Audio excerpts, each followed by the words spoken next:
तो hello everyone, स्वागत है आप सभी का हमारे इस यूट्यूब चैनल पर। तो कैसे हैं दोस्त? उम्मीद है अच्छे होंगे, स्वस्थ होंगे और अच्छे से पढ़ाई कर रहे होंगे। जितने लोग 2025 में इंटर का एग्जाम देने वाले हैं तो उनके लिए हम एक ट्रिक मतलब कि हिंदी में जितने जो गद्य खंड है, गद्य खंड के अंतर्गत जितने भी चैप्टर हैं उनके लेखक हैं और उन लेखक का जन्म कब हुआ, मृत्यु कब हुआ, ठीक है, और उनका जन्म जो निवास स्थान है वो कहाँ है, उसके बारे में आज के क्लास में जानेंगे। ठीक है, तो जितने लोग इस क्लास पर इस चैनल पर नए हैं, चैनल को सब्सक्राइब और लाइक करना ना भूलेंगे।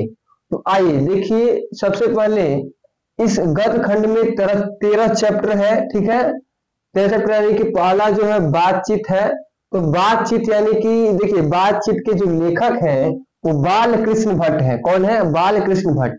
तो उनका जो जन्म कब हुआ था? तो 1814 ईस्वी में, और मृत्यु कब हुआ? तो 1914 ईस्वी में। ठीक है, अब बात करेंगे उनका निवास स्थान कहाँ है।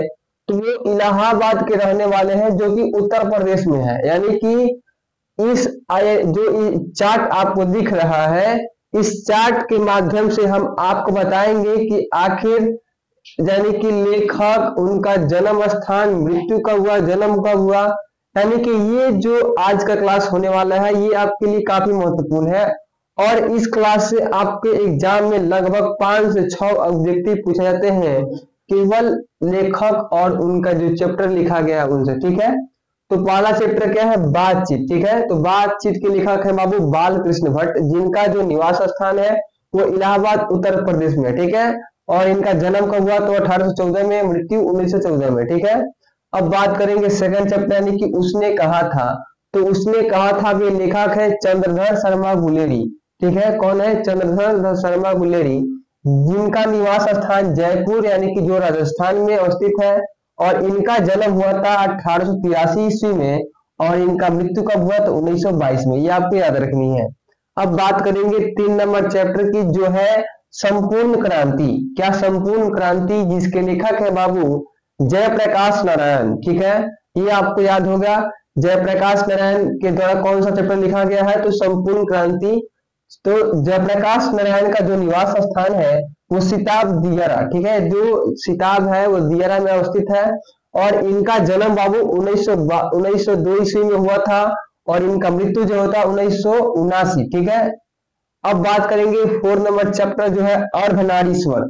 तो अर्धनारीश्वर के जो लेखक हैं वो रामधारी सिंह दिनकर है। कौन है बाबू? रामधारी सिंह दिनकर, जिनका निवास स्थान है सिमरिया, जो कि बिहार में स्थित है। ठीक है, और इनका जन्म हुआ था 1908 ईस्वी में, और इनका जो मृत्यु 1974 ईस्वी में हुआ था। तो ये आपको याद रखनी है। अब बात करेंगे 5 नंबर चैप्टर की, जो नाम है वो रोज। ठीक है, तो रोज चैप्टर के जो लेखक हैं वो सच्चिदानंद हीरानंद वत्स अगे हैं। ठीक है, तो इनका जो निवास स्थान है बाबू वो करोया। ठीक है, करोया उत्तर प्रदेश। ठीक है, करोया जगह जो उत्तर प्रदेश में स्थित है, और इनका जन्म हुआ था बाबू 1911 ईस्वी में, और इनकी मृत्यु 1987 ईस्वी में हुआ था। ठीक है, तो ये आपको याद रखना पड़ेगा। अब देखिए, छठा नंबर जो चैप्टर है, एक लेख एवं एक पत्र। तो एक लेख एवं एक पत्र के जो लेखक है वो भगत सिंह है। कौन है वो? भगत सिंह। तो भगत सिंह का जो निवास स्थान था वो लायलपुर था, और वो पाकिस्तान में स्थित है। ठीक है, लायलपुर जो है पाकिस्तान में स्थित है। तो इनका जन्म इनका जो निवास स्थान है वो कहाँ है? लायलपुर पाकिस्तान। और इनका जो जन्म हुआ था बाबू कब हुआ था? तो 1907 ईस्वी में, और इनकी मृत्यु जो हुई थी 1931 ईस्वी में हो गई थी। ठीक है, अब देखिए 7 नंबर चैप्टर है ओ सदानीरा। तो ओ सदानीरा के जो लेखक है वो जगदीश चंद्र है। कौन है बाबू? जगदीश चंद्र। तो जगदीश चंद्र जो उनका निवास स्थान है वो शाहजहांपुर है, जो कि उत्तर प्रदेश में है। ठीक है, उत्तर प्रदेश में है, और इनका जन्म कब हुआ था? तो 1917 में, और इनका मृत्यु 1978 ईस्वी में। ठीक है, अब बात करते हैं 8 नंबर चैप्टर यानी कि सिपाही की माँ। तो जो सिपाही की माँ चैप्टर है उसके लेखक हैं मोहन राकेश। कौन है बाबू? मोहन राकेश। तो मोहन राकेश का जो निवास स्थान है वो है अमृतसर, पंजाब। ठीक है, अमृतसर घूमने का भी जगह है, बहुत से लोग वहां घूमने भी जाते हैं, जो कि पंजाब में स्थित है। और इनका जन्म कब हुआ था बाबू? तो 1925 ईस्वी में, और इनकी मृत्यु जो हुई थी 1972 ईस्वी में हुई थी। तो ये आपको याद रखना पड़ेगा, तभी आपसे यानी कि जो ऑब्जेक्टिव तौर पे क्वेश्चन पूछ जाते हैं बोर्ड एग्जाम में, इस लेवल का जैसे पूछ देगा कि मोहन राकेश के द्वारा कौन सा चैप्टर लिखा गया है, तो आपको याद रहेगा, तभी आप उस क्वेश्चन को बता पाइएगा।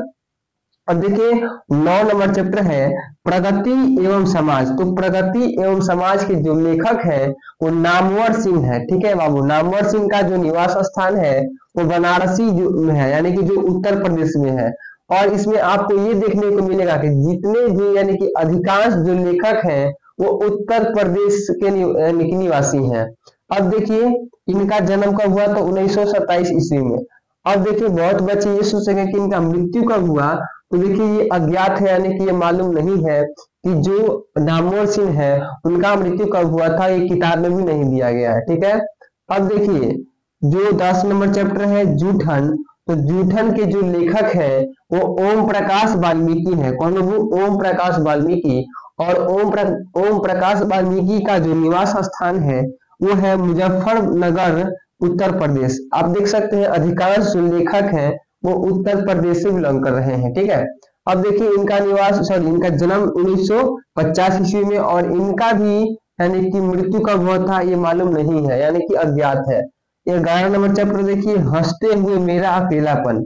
तो जो हंसते हुए मेरा अकेलापन के लेखक हैं वो मलयज है। कौन है बाबू? मलयज। और मलयज जो है बाबू उनका निवास स्थान है आजमगढ़, उत्तर प्रदेश। ठीक है, आजमगढ़ उत्तर प्रदेश। और इनका जन्म बाबू 1935 ईस्वी में हुआ था, और इनकी मृत्यु जो हुई थी 1982 ईस्वी में। ठीक है, अब देखिए 12 नंबर चैप्टर देखेंगे जो तिरिच है, तिरिच। ठीक है, तो तिरिच चैप्टर जो है ये उदय प्रकाश, ठीक है, उदय प्रकाश के द्वारा लिखा गया है। और इनका निवास स्थान कहाँ है बाबू? तो इनका सीतापुर अनूपपुर जो कि मध्य प्रदेश में है। तो इनका निवास स्थान मध्य प्रदेश में है। ठीक है, और इनका जन्म 1992, ठीक है, सॉरी 1952 ईस्वी में। और इनका भी मृत्यु कब हुआ था ये मालूम नहीं है, यानी कि अज्ञात है। अब लास्ट जो गद्यखंड है इस चैप्टर का शिक्षा। तो शिक्षा के जो लेखक है वो जी कृष्णमूर्ति। ठीक है, जी कृष्णमूर्ति है। और इनका निवास स्थान बाबू मदपल्ली चित्तूर जो आंध्र प्रदेश में है, वही इनका निवास स्थान है। और इनका जो जन्म हुआ था 1895 ईस्वी में हुआ था, और इनका जो मृत्यु हुआ था 1986 ईस्वी में हुआ था।